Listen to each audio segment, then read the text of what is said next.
नीतीश जी कब क्या फैसला लेंगे और कहना मुश्किल है। फैसला तो आपको भी लेना होगा ना पर। पहले उनकी ओर से क्या फैसला होता है वो तो देखना होगा ना। और फिर हमारा गठबंधन है, जो हमारी कांग्रेस पार्टी अपने स्तर पर, हमको देखना होगा कि हमको उनके साथ जाने में फायदा है कि नुकसान है। नहीं, ठीक तो नहीं है। और बल्कि ये जो घटना हुई है अभी नीतीश जी के द्वारा, उसका फायदा बीजेपी उठाने की कोशिश कर रही है। अब उनको ये लगातार उनकी ओर से ये प्रयास भी है और प्रचार भी है कि नीतीश जी अब मुख्यमंत्री बने रहने के योग्य नहीं है। जिस तरह से उन्होंने जो काम किया है एक महिला के साथ, और पहले भी जो सब चीज़ को जोड़कर लोग ये कह रहे हैं कि उनकी मानसिक स्थिति ठीक नहीं है। नमस्कार, आप देख रहे हैं 4 PM और मैं हूं अभिषेक मिश्रा। देखिए, 2025 के चुनाव नतीजों के बाद भी बिहार की राजनीति में जो हलचल है वो खत्म नहीं हुई है और इस वक्त बिहार की सियासत से जुड़े तमाम तरह के सवाल हैं। अलग अलग पार्टियों से जुड़े तमाम तरह के सवाल हैं और कांग्रेस से जुड़े हुए भी तमाम तरह के सवाल हैं। तो कांग्रेस को लेकर और बिहार के जो अलग अलग घटनाक्रम हैं उससे जुड़े सवालों को लेकर बात करेंगे। हमारे साथ कांग्रेस के सांसद, कांग्रेस के वरिष्ठ नेता तारिक अनवर साहब हैं। सर, सबसे पहले जो सवाल है वो कांग्रेस को लेकर ही है। थोड़ा, चूंकि आप वरिष्ठ नेता हैं, थोड़ी स्पष्टता आपसे चाहेंगे। ये बड़ा सस्पेंस वाला मामला चल रहा है। आरजेडी के साथ मौजूदा वक्त में गठबंधन है या नहीं है, ये सवाल अभी मैं कांग्रेस के प्रदेश अध्यक्ष राजेश राम से भी पूछ कर आ रहा हूँ। गठबंधन है, गठबंधन टूटा नहीं है। और आरजेडी जो हमारा इंडिया गठबंधन है राष्ट्रीय स्तर पर, उसके वो अभी भी अंग हैं। तो अभी हमारा कोई ऐसा फैसला, ऐसा निर्णय नहीं हुआ है कांग्रेस पार्टी का कि हम अपने जो गठबंधन के सहयोगी हैं हम उनसे अलग हुए हैं। वैसे तो अंतिम फैसला हमारा जो केंद्रीय नेतृत्व है वो करेगा, लेकिन जहाँ तक मुझे जानकारी है अभी ऐसा कोई फैसला हुआ नहीं। एक सवाल प्रशांत किशोर को लेकर है। प्रशांत किशोर मुलाकात करते हैं और मुलाकात करते हैं, ये बात इसलिए हम कर रहे हैं क्योंकि इसको तो प्रियंका गांधी ने भी खारिज नहीं किया। जब खबर आई कि प्रियंका गांधी और शायद राहुल गांधी भी थे, प्रशांत किशोर की मुलाकात हुई, प्रियंका गांधी ने बस इस सवाल का जवाब में यही कहा, ये कोई सवाल है। तो मुलाकात हुई है, तो अलग अलग राज्यों में चुनाव होने हैं, उसमें प्रशांत किशोर की मदद की जरूरत महसूस कर रहे हैं या बिहार में किसी नए साथी की तलाश है, आरजेडी को रिप्लेस करना चाहते हैं। आप जानते हैं, आपको मालूम है, ये सारी चीजें चल रही हैं। क्या है प्रशांत किशोर के साथ, क्या है कनेक्शन, किस तरह से कनेक्शन जोड़ने की कवायद है? नहीं, जैसे आपने बताया कि प्रियंका गांधी की ओर से या कांग्रेस की ओर से कोई खंडन नहीं आया है। इसका मतलब है कि दोनों के बीच वार्ता हुई है, बातचीत हुई है।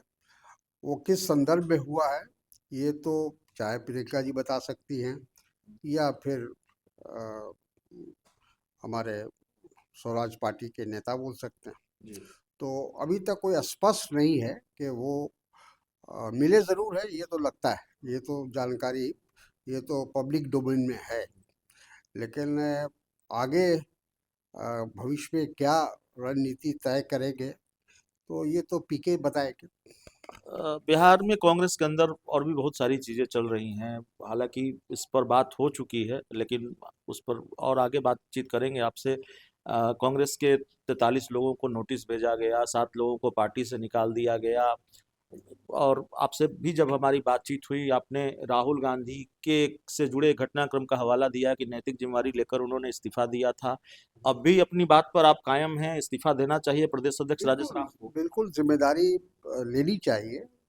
और जैसा मैंने पहले भी कहा था कि जब हमारे पार्टी के सबसे वरिष्ठ नेता और कांग्रेस अध्यक्ष के रूप में उन्होंने सारी जिम्मेदारी 2019 के चुनाव की अपने कांधे पर ली थी और अपने पद से इस्तीफा दिया था, जबकि पार्टी में उसकी स्वीकृति नहीं थी। और पार्टी ये चाहती थी कि राहुल जी बने रहें अपने पद पर, लेकिन उन्होंने एक फैसला लिया और कहा कि नहीं, हम चुनाव हारे हैं, हमारे अध्यक्षता में ये चुनाव हुआ था और हम चुनाव हारे, इसलिए हम सारी जिम्मेदारी लेते हैं। तो उन्होंने एक कहा जाए कि बहुत अच्छा उदाहरण पेश किया। और बाकी जो कांग्रेस के नेता हैं, अलग अलग राज्यों में हैं या राष्ट्रीय स्तर पर है, उनको भी जिम्मेदारी लेनी चाहिए। मैं आज भी उसी स्टैंड पर कायम हूँ। कृष्णा अल्लावरू को भी इस्तीफा देना चाहिए। सभी को जो जिम्मेदारी जिन्होंने लिया, जिनको पार्टी ने जिम्मेदारी दिया और उसका परिणाम अगर ठीक नहीं आया है, तो उनको स्वयं आगे बढ़ के इस्तीफा देना चाहिए ऐसे लोगों को। बंद कमरे की मीटिंग में क्या होता है, जाहिर तौर पर जो राजनेता हैं वो नहीं बताते, और आप जैसे जो वरिष्ठ राजनेता हैं वो तो और नहीं बताते, लेकिन दिल्ली में जो पहली बैठक हुई चुनावी हार के बाद, समीक्षा बैठक, उस बैठक में आप भी शायद शामिल थे।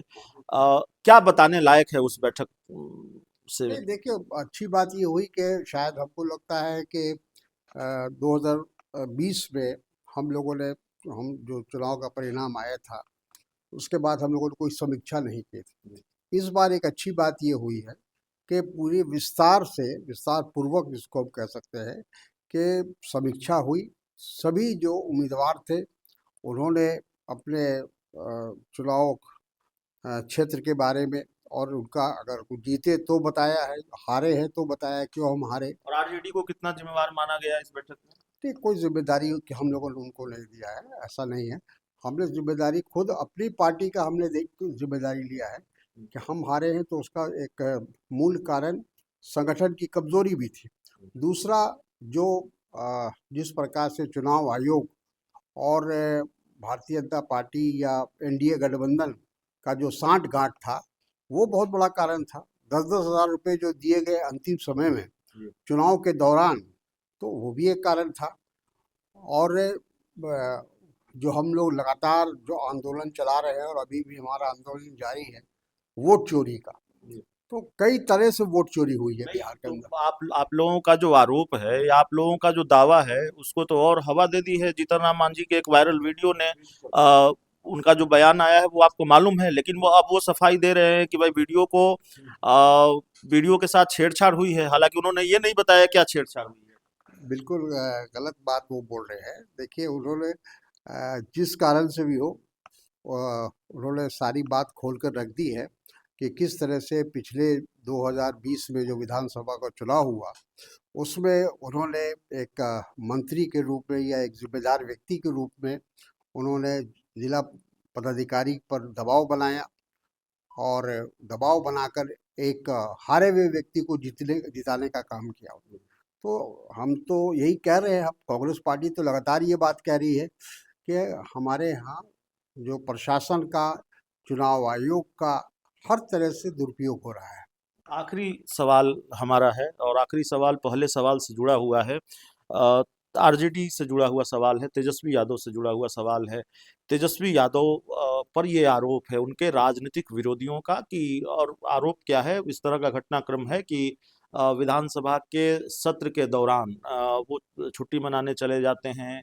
उनके करीबी संजय यादव की जो कार्यशैली रही पूरे चुनाव के दौरान, परिवार के अंदर से भी, पार्टी के अंदर से भी, और गठबंधन के कुछ नेताओं से बातचीत हुई, उनके वो भी इसकी मुखालफत करते रहे, वो भी सवाल उठाते रहे हैं।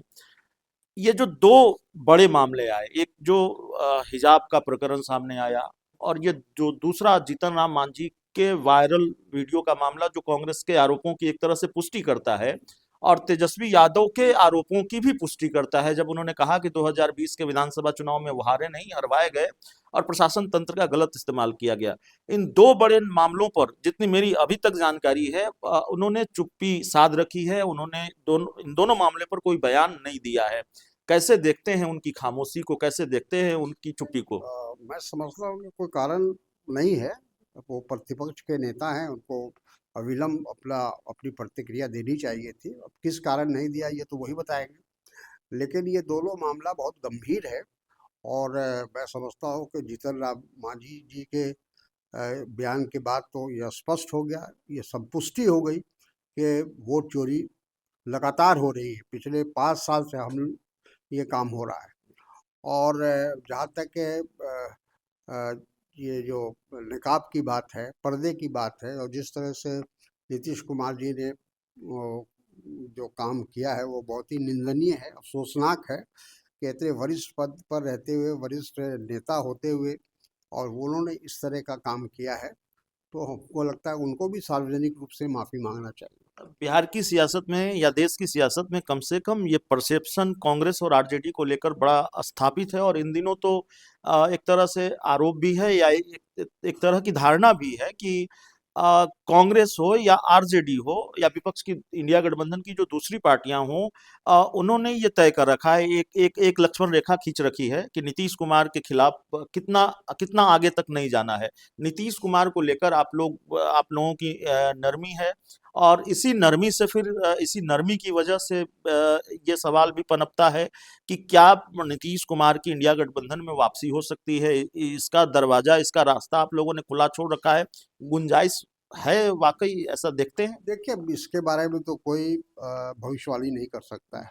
नीतीश जी कब क्या फैसला लेंगे और कहना मुश्किल है। फैसला तो आपको भी लेना होगा ना, पहले उनकी ओर से क्या फैसला होता है वो तो देखना होगा ना, और फिर हमारा गठबंधन है, जो हमारी कांग्रेस पार्टी अपने स्तर पर, हमको देखना होगा कि हमको उनके साथ जाने में फ़ायदा है कि नुकसान है, भविष्य में हमको उसका क्या क्या कीमत चुकानी पड़ेगी, वो सारी चीज़ को देखना, उसकी समीक्षा करनी पड़ेगी। कोई जल्दबाजी में कोई फैसला हमको नहीं लगता है कि सही होगा। और जब अभी तो ये कहा जाता है कि ये सब मामला हवा में है, जी। जब तक वो मामला ज़मीन पर नहीं आए, कहीं उसकी शुरुआत नहीं होती है, तब तक के हम अपनी प्रतिक्रिया देना उचित नहीं समझते। आपके हिसाब से सब कुछ ठीक है भाजपा जेडीयू के बीच? नहीं, ठीक तो नहीं है, और बल्कि ये जो घटना हुई है अभी नीतीश जी के द्वारा, उसका फ़ायदा बीजेपी उठाने की कोशिश कर रही है। अब उनको ये लगातार उनकी ओर से ये प्रयास भी है और प्रचार भी है कि नीतीश जी अब मुख्यमंत्री बने रहने के योग्य नहीं है। जिस तरह से उन्होंने जो काम किया है एक महिला के साथ, और पहले भी जो सब चीज़ को जोड़कर लोग ये कह रहे हैं कि उनकी मानसिक स्थिति ठीक नहीं है। चलिए, हमारे साथ तारिक अनवर सर थे। इस पूरी रिपोर्ट में इतना ही। बहुत बहुत धन्यवाद।